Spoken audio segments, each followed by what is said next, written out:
Part 1. The Woman Who Called Pain, Marriage. They say marriage is sweet. They say a woman's crown is her husband.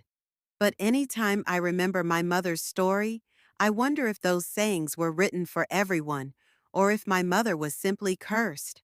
I am the second child out of four, and I grew up watching my mother hide bruises under long sleeves, smile with swollen lips, and lie to neighbors that she fell inside the bathroom.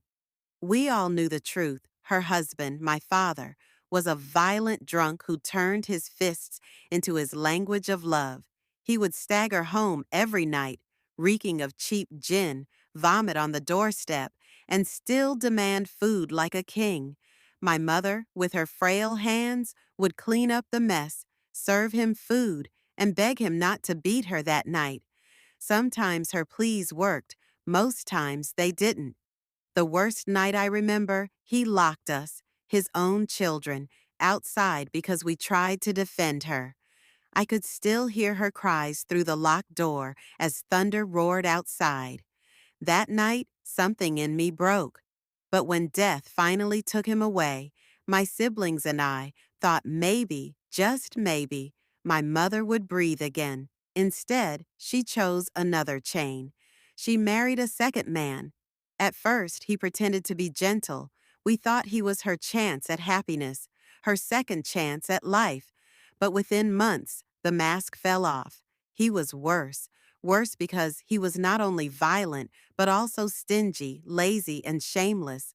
A poor man with no dignity, who carried women around like trophies. He would drink himself half dead, vomit on the floor, and my mother, yes, the same woman who had suffered before, would kneel down to clean it while he laughed. We begged her, we cried, "Mama, leave him before he kills you." But she shook her head and whispered, "What will people say if I leave two marriages?